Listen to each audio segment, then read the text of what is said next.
자, 오늘은 갤럭시 S22 울트라 개봉을 한번 해볼게요. 갤럭시 S22나 S22 플러스랑은 완전히 다른 폼팩터고 단종된 줄 알았던 갤럭시 노트의 폼팩터를 그대로 사용을 하면서 이름만 울트라가 됐어요. 애매한 급 나누기보다는 확실한 폼팩터 구분이 오히려 더 좋다고 느껴져요. 개인적으로는. 색상은 이제 버건디, 팬텀 블랙, 팬텀 화이트, 그린 이렇게 기본적으로 4가지 색상이 있고 삼성닷컴 단독 색상이 있는데 그래파이트, 스카이블루, 레드 이렇게 3개가 있어요. 갤럭시 Z 플립 때 재미를 좀 보니까 S 시리즈에서도 이렇게 삼성닷컴 전용 색상들을 만들어내고 있죠.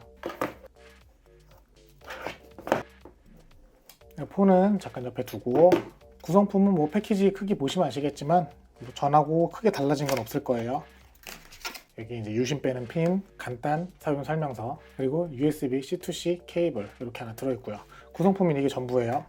갤럭시 S22 울트라고 가장 처음으로 느껴지는 게 여기에 보시면 지금 이렇게 액정 보호 필름은 아니고 이제 초기 흠집 방지 필름이 붙어 있어요. 이게 뭘 뜻하느냐? 이 전자까지는 기본적으로 이제 필름이 붙어 나와서 휴대폰을 구매하자마자 강화율이나 액정 보호 필름을 붙이지 않아도 됐는데 갤럭시 S22 시리즈부터는 이제 뭐 어떠한 이유로 이렇게 초기 흠집 방지 필름만 붙여주고 실제로는 아무것도 없는 그냥 생 유리예요. 제가 구입한 색상은 이제 팬텀 화이트 색상이고요. 뒷면도 이렇게 무광 유리로 처리를 해가지고 이렇게 뭐 지문이나 그런 것도 걱정 안 하고 쓰실 수 있고요. 기본적인 폼팩터, 기본적인 생김새를 보면은 생김새 자체는 예전 갤럭시 노트의 그 폼팩터가 그대로 적용이 되어 있기 때문에 예전 갤럭시 노트 21 뭐 이런 것들을 보는 거랑 똑같은 느낌이에요. 실제로도 뭐 마찬가지고요. 이제 그 특징이 뭐냐면 엣지 디스플레이는 적용이 됐지만 모서리 부분은 이제 각이진 그런 형태가 이제 갤럭시 노트들의 이제 전유물 같은 그런 디자인이었는데 이게 그대로 적용이 되어 있고 이쪽에 S펜이 빌트인 되어 있어요. 이 갤럭시 노트가 그런 뭐 단종된다는 이런 얘기들이 많았을 때 아쉬워하는 부분들이 상당히 많았는데 이 갤럭시 S22 울트라가 이제 그런 분들의 아쉬움을 좀 덜어줄 수 있을 것 같아요.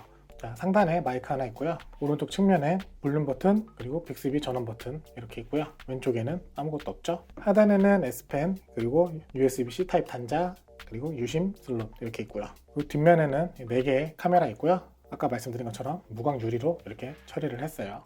6.8인치형 1440x3088 OLED 디스플레이에 120Hz 주사율 지원하고 HDR10 플러스 그리고 1750니트까지 밝기가 올라간다고 해요. 그리고 퀄컴 스냅드래곤 8 1세대가 들어갔죠. 일부 국가는 엑시노스가 들어갔는데 대부분의 국가들이 스냅드래곤을 탑재를 했는데 이게 뭐 어떤 모델에는 계속 뭐 엑시노스 들어갔다가 스냅드래곤 들어갔다가 왔다 갔다 하고 있어요. 국가별로 차이는 있기는 하지만 국내 기준으로 본다면 계속 왔다 갔다 하고 있는데 약간 좀 갈피를 못 잡는 그런 느낌이라 좀 매번 아쉽고 새로운 갤럭시가 나올 때 이번에는 AP를 어떤 걸 썼을까, 엑시노스를 썼을까, 스냅드래곤을 썼을까 이런 거 생각하는 것 자체가 개인적으로는 조금 이해가 가지 않는 편이기는 해요. 그리고 12기가 램이에요. 용량 별로 구분 없이 모든 모델 다 12기가 램이고 기본적으로는 256기가, 512기가 저장 공간이 있고 삼성닷컴 단독으로는 1TB까지 구매를 할 수 있으니까 참고하시면 되고 마찬가지로 외적 메모리 지원하지 않기 때문에 뭐 512기가나 1TB를 원하시는 분들이 생각보다 많을 수도 있어요.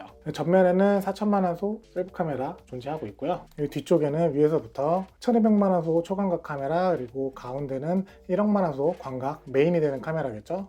그리고 이 아래는 1000만화소 10배 줌을 지원하는 망원 카메라 그리고 이쪽 옆에 있는 거는 마찬가지로 1000만화소 3배 줌을 지원하는 망원 카메라예요. 망원 카메라가 2개예요. 배터리 같은 경우는 이제 5000mAh를 제공을 하는데 갤럭시 노트 시리즈가 예전부터 배터리 깡패 뭐 이런 얘기들이 많았단 말이에요. 기본 물리적으로 주는 그런 용량 자체도 클 뿐더러 배터리 효율도 나쁘지 않았던 걸로 기억을 하는데 이 부분은 저희가 좀 더 써보고 말씀을 드려야 될 부분이기도 하고요. 뭐 갤럭시 S22나 S22 플러스랑은 뭐 같은 S 라인업일 뿐 아예 다른 폼팩터에 다른 기종이라고 봐도 될 정도로 그냥 그런 모습을 하고 있죠. 노트를 단종시키지 않고 S 시리즈에 흡수를 해서 이렇게 만들었다라는 생각이 계속 드는데 뭐 그 부분은 좋은 것 같고 그 아래 두 모델하고 AP 자체의 차이는 없지만 램이랑 저장 공간, 최대 저장 공간의 차이가 약간은 있고 의외로 뭐 나머지 스펙에서는 큰 차이가 없어요. 물론 뭐 디스플레이의 주사율을 관리하는 그런 세부적인 그런 디스플레이 차이나 그 S22에 또 지원하지 않는 뭐 고속 충전 효율이나 뭐 이런 것들이 있을 수도 있지만 일반적으로 사용할 때는 크게 와닿지 않는 그런 차이점들이기 때문에 크기랑 형태만 다른 거라고 크게 보셔도 큰 무리는 없다고 개인적으로 생각을 하고요. UWB도 지원을 하고 충전도 고속 충전도 이제 PD 충전기 사용했을 때 최대 45W까지 지원을 하고요.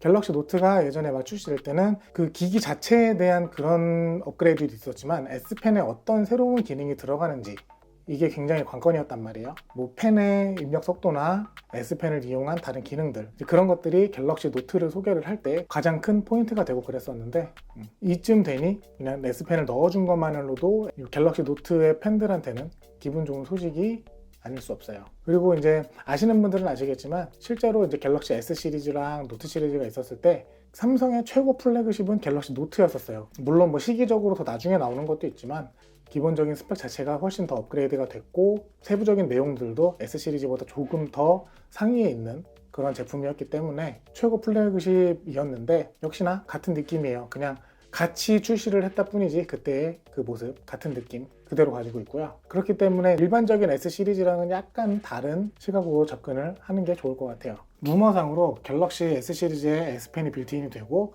갤럭시 노트 형상을 가진다라는 루머가 있었어요. 솔직히 그때만 해도 무슨 소린가 했는데 뭔가 죽은 사람이 살아 돌아온 것 같은 그런 느낌이고 사실 저는 S 시리즈의 폼팩터에 좀 약간 다른 방향성으로 S펜 내장 제품을 만들 것이라고 생각을 했는데 노트가 이렇게 이름만 바꿔서 나올 줄은 생각도 못했어요.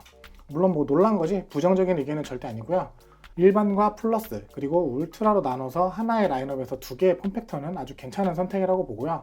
그 외에 별도 폴더블 라인업이 따로 있기 때문에 이제 좀 정리가 된 것 같은 느낌이에요. 개인적인 바람이지만 앞으로는 지금처럼 라인업을 꾸준히 유지를 해주면은 어떨까 참 괜찮다 이제야 좀 정리가 됐다 이런 생각이 계속 들고 있기 때문에 개인적으로는 긍정적으로 보고요. 이제 이게 같은 울트라 모델이에요. 갤럭시 S21 울트라, S22 울트라 S21까지만 해도 S 시리즈의 그 고유의 형태는 그대로 유지를 하고 있었죠. 근데 S22 울트라는 노트의 형상을 하고 있는 게 확실히 차이가 나고요. 뒷면도 보시면 S21 울트라 같은 경우는 이 카메라 섬 따로 구분해가지고 똑같이 4개의 렌즈 탑재가 됐었고 S22 울트라 같은 경우는 섬은 없애면서 카메라 하나를 배치를 했어요. 약간 그 LG의 벨벳 같은 그런 형태로 배치를 했죠. 뭐 이 정도의 차이점이 있고 사실 이거 두 개도 같은 울트라라고는 하지만 실질적으로는 또 완전히 다른 폼팩터이기 때문에 그렇게 보시면 될 것 같고 그러니까 기능상이나 뭐 그런 사용 용도에 따라서 이 두 개를 비교를 하는 거는 조금 무리가 있을 것 같아요. 공통점이라고 하면 화면 큰 거 그게 전부이고요. 이쪽은 이제 크기 비교를 위해서 보여드리는 건데 아이폰 12 프로 맥스, 13 프로 맥스도 크기는 똑같죠. 이렇게 아이폰과 비교를 하면은 이 정도의 크기 차이 울트라가 더 커요. 전체적으로 물론 노치가 있어서 더 그런 느낌이 있기는 하지만 전체적인 크기 자체는 S22 울트라가 큽니다.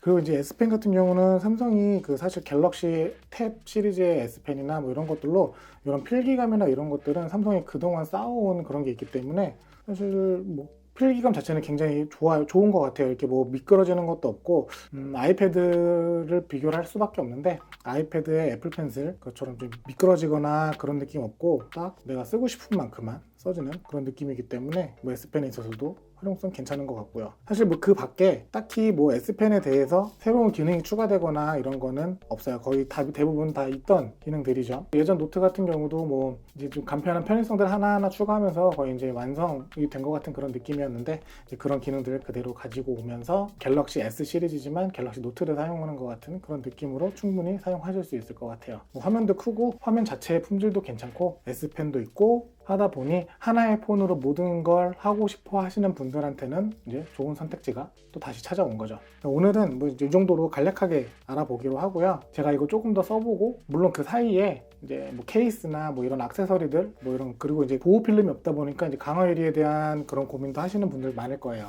그런 것들에 대한 리뷰도 준비하고 있으니까 기다려 주시고요. 다음에 다른 영상으로 또 찾아오겠습니다. 자, 시청해 주셔서 감사합니다.